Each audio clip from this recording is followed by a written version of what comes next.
샬롬, 반갑습니다. 오늘도 우리에게 생명 주신 하나님 앞에 감사하는 마음으로 또 말씀을 가지고 또 이 하루를 힘차게 시작하는 은혜가 있길 소망합니다. 자, 우리 계속해서 이 부활에 대한 이야기를 좀 나누는 중에 있습니다. 부활은 우리의 미래에 일어날 일이겠죠. 그런데 과연 미래와만 관련되어 있는 일이냐? 그렇지 않습니다. 현재 살아가고 있는 우리의 매일의 삶과도 관계가 있다라는 것을 이제 바울은 가르쳐 주고 있습니다. 자, 과연 부활이 현재를 살아가고 있는 우리들에게 미치는 영향이 무엇인가? 첫 번째로 바울은 부활을 믿지 않으면 고린도 교회에서 이루어지고 있는 그 어떤 관행과 모순이 된다라는 사실을 지적을 하는데요. 자, 29절 말씀을 보십시오. 자, 만일 죽은 자들이 도무지 다시 살아나지 못하면 죽은 자들을 위하여 세례를 받는 자들이 무엇을 하겠느냐? 어찌하여 그들을 위하여 세례를 받느냐라고 질문을 합니다. 사실 이 말씀은 약간 좀 난제입니다. 여러 가지 해석이 있는 그런 구절이기도 한데요. 아마도 일부 고린도 교회 성도들 가운데에 이미 죽은 사람을 대신하여 세례를 받는 그런 관습이 있었던 걸로 보입니다. 그러니까 이제 이미 죽었지만 그 죽은 사람을 어떻게든 구원에 이르게 하기 위한 그런 마음이겠죠. 그래서 세례를 받지 않고 죽은 가족, 친척, 친구를 위해서 세례를 받았던 그런 관행을 이야기해주고 있어요. 오늘 이 29절 말씀을 보면 아마도 바울이 이것을 찬성하는 건가 이렇게 보이기도 합니다만 사실 그런 의미는 아닙니다.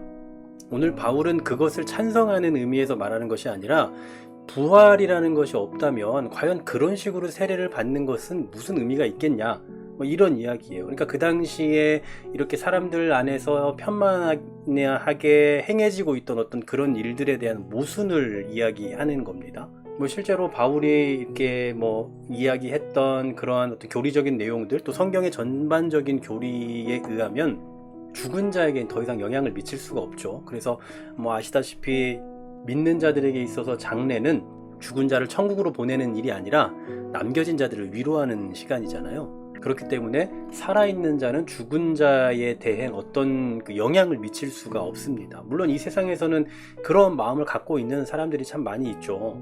불교에서도 그렇고요. 윤회설, 다시 돌아온다라는 것을 주장하기 때문에 그들이 나무 아미 타불이라고 하는 게 사실은 극락 왕생의 의미를 담고 있거든요. 뿐만 아니라 로마 카톨릭에도 연옥설이 있지 않습니까? 그래서 중세 시대에 이 연옥설을 근거로 해서 면죄부, 지금은 면벌부라고 합니다만, 그것을 판매하기도 했죠. 그것을 사면 죽은 사람들이 더욱더 빨리 천국에 갈 수 있다, 이렇게 생각을 했으니까요. 하지만 이런 모든 건 다 뭡니까? 엉터리예요. 이 세상 사람들의 행위가 죽은 사람들에겐 결코 영향을 미치지 않습니다. 죽음과 동시에 더 이상 기회는 주어지지 않습니다. 연옥 있지 않고요. 그리고 또 윤회, 다른 걸로 다시 태어나는 것도 존재하지 않습니다. 그래서 바울은 오늘 이 고린도 교회에 있었던 일부 관행이 모순된 행동이다라는 것을 지적하기 위해서 이야기를 하고 있는 거예요. 그런 행동을 하면서 부활을 믿지 않는다면 이거 얼마나 형편없는 생각이냐, 얼마나 모순된 것이냐라고 그렇게 말하고 있는 거예요. 자, 또 30절에 계속 보시면요, 어찌하여 우리가 언제나 위험을 무릅쓰리요 라고 말하죠. 부활이 없으면 왜 이런 위험을 무릅쓰겠느냐라는 겁니다. 우리가 잘 알고 있는 것처럼 사도 바울은 복음을 위해서 얼마나 많이 고난을 당했습니까? 그런데 부활이 없다면 이런 고난을 왜 받았겠냐? 받을 이유가 없다. 그러므로 부활이 있기 때문에 이런 고난도 감수한다, 그 말입니다. 32절도 마찬가지죠. 내가 사람의 방법으로 에베소에서 맹수와 더불어 싸웠다면 내게 무슨 유익이 있으리요? 자, 사람의 방법으로 라고 번역되고 있는데요, 인간적인 이유로, 인간적인 생각으로, 인간적인 관점으로라는 의미입니다. 그리고 맹수와 더불어 싸웠다라고 말하는데 이것은 실제적으로 원형 경기장에 들어가서 싸웠다 이런 뜻은 아닐 거예요. 아마 그랬다면 바울은 살아남지 못했겠죠. 자, 이건 실제로 맹수와 싸웠다라는 의미보다는 이 맹수처럼 사나운 사람들에 의해 고난을 받았다라는 그런 의미일 것으로 보는 게 나을 것 같습니다. 자, 이와 같은 그 고난을 바울이 받을 수 있었던 이유, 또 받아도 그것이 괜찮은 이유는 무엇이 존재하기 때문입니까? 바로 부활이 존재하기 때문이죠. 그래서 31절에 보면 유명한 말을 하고 있는 겁니다. 나는 날마다 죽노라. 나는 날마다 죽노라. 바울은 예수 그리스도를 위해서 온갖 위험 속에서 살았습니다. 부활에 대한 소망이 있었기 때문에 이 삶을 피하지 않았어요. 얼마든지 편안하게 살 수 있었을 겁니다. 바울은 잘난 사람이잖아요. 그럼에도 불구하고 그는 부활이 있기 때문에, 부활을 믿었기 때문에 이 세상에서의 안녕을 추구하지 않고 자신을 부인하고 자기 십자가를 지고 예수 그리스도를 따르는 삶을 살 수 있었던 겁니다.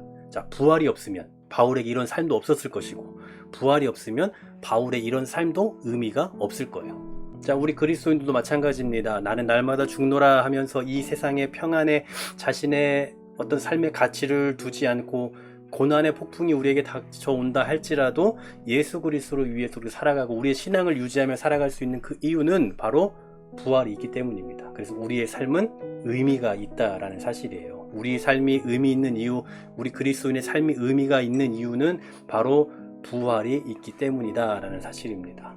오늘 사도 바울이 고백하고 있는 31절, 나는 날마다 죽노라, 이것이 정말 가치 있는 삶인 이유, 그리고 우리가 날마다 죽어도 괜찮은 그 이유, 바로 저와 여러분에게 부활이 있기 때문입니다. 오늘도 부활 신앙으로 살아가는 우리가 되었으면 좋겠고요. 그리고 우리의 일평생 신앙인으로서 이 부활의 증인으로서의 삶을 살아갈 수 있기를 주님의 이름으로 간절히 소망합니다. 좋으신 주님 감사합니다. 우리를 위해서 부활해 주시고 또 우리의 생명의 근원이 되어 주셔서 참 감사합니다. 우리에게 부활이 있기 때문에 우리에게 소망이 있고, 또 나는 날마다 죽노라 이렇게 고백하는 삶도 의미 있는 줄 믿습니다. 우리의 삶이 날마다 죽는 삶이 될지라도 더 큰 의미를 갖고 더 큰 삶의 가치를 갖고 살아갈 수 있는 우리 모두가 될 수 있도록 은혜 허락하여 주시옵소서.